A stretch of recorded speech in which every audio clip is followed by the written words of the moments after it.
Selamat pagi Bapak dan Ibu, para devosan kerahiman ilahi.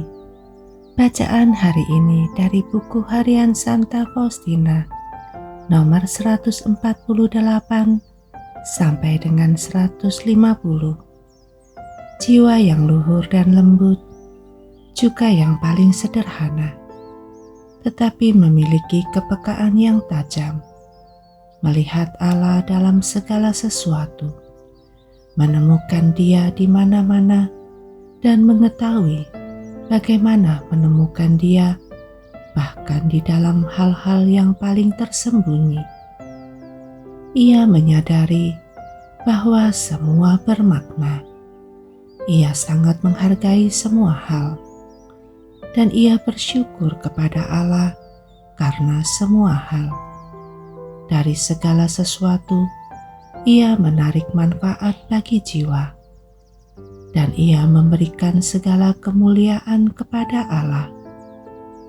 Ia menaruh kepercayaannya kepada Allah dan tidak gelisah ketika penderitaan tiba. Ia tahu bahwa Allah selalulah Bapa yang terbaik, dan ia tidak peduli banyak tentang apa yang dipikirkan orang. Ia mengikuti dengan setia setiap embusan Roh Kudus yang paling lembut sekalipun. Ia bersukacita atas tamu rohani ini dan menggelayut padanya seperti seorang anak pada ibunya, di mana jiwa-jiwa lain sama sekali berhenti dan ketakutan. Jiwa ini melintas tanpa takut atau kesulitan. Apabila Allah sendiri menghendaki dekat dengan suatu jiwa dan ingin menuntunnya, Ia akan menghilangkan segala sesuatu yang bersifat lahiriah. Ketika aku merasa sakit dan dibawa ke kamar orang sakit, aku sangat menderita ketidaknyamanan karena hal berikut ini. Waktu itu, aku dan seorang suster lain dirawat di kamar itu. Para suster datang untuk menjenguk suster N, tetapi tidak seorang pun menjenguk aku. Memang benar, di sana hanya ada satu ruang untuk orang sakit, tetapi setiap orang mempunyai satu kamar. Malam-malam musim dingin begitu panjang, dan suster N mempunyai lampu serta radio, sedangkan aku bahkan tidak dapat menyiapkan meditasiku karena tidak ada lampu. Hampir 2 tahun keadaan ini berlangsung.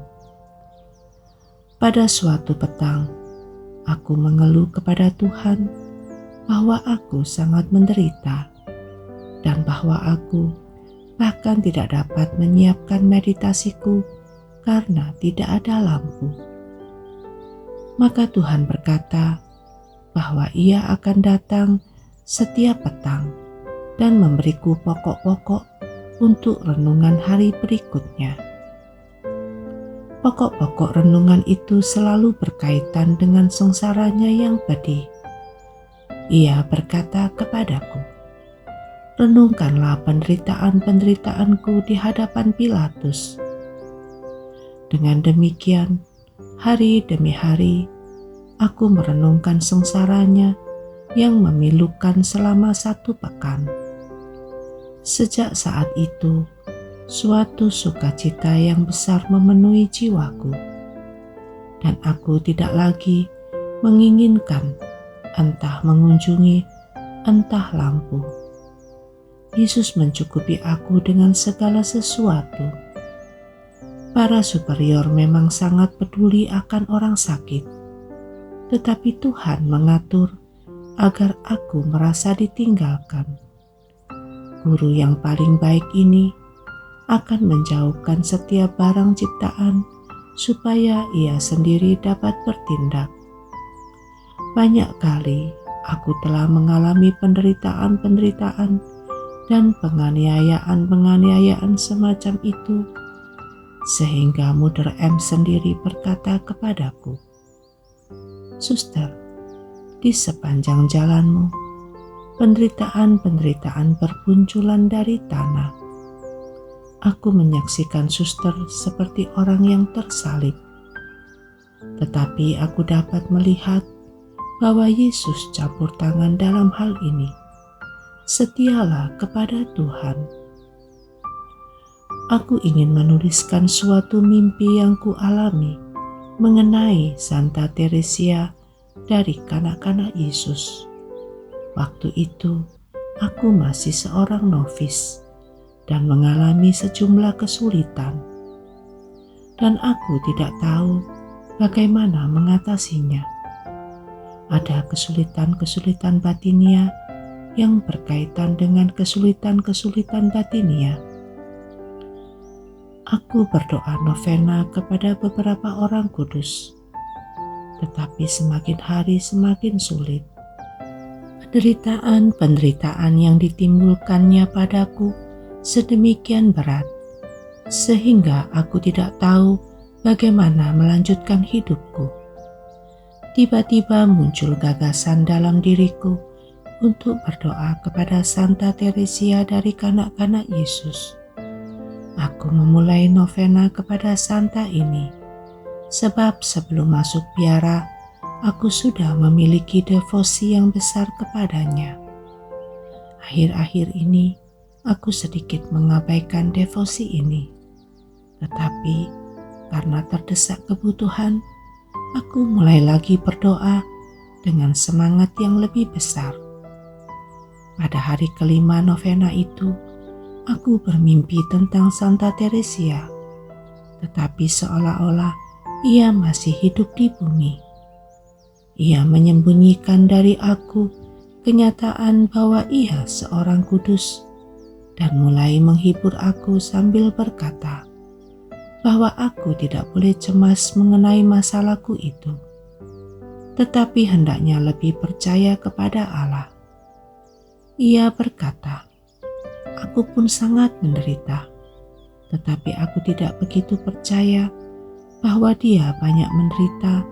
Dan aku berkata, "Aku merasa bahwa engkau sudah tidak menderita sama sekali." Tetapi Santa Teresia menjawab aku dengan cara yang sangat meyakinkan bahwa ia sungguh telah menderita sangat banyak, dan berkata kepadaku, "Suster, ketahuilah bahwa pada hari ketiga suster akan berhasil memecahkan masalah itu dengan gemilang."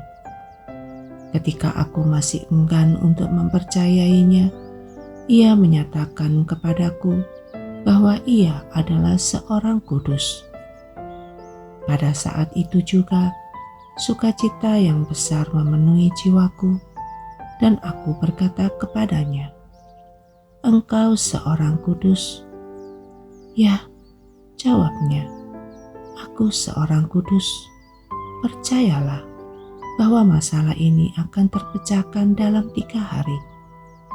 Dan aku berkata, "Teresia yang tercinta, katakan kepadaku, apakah aku akan pergi ke surga?"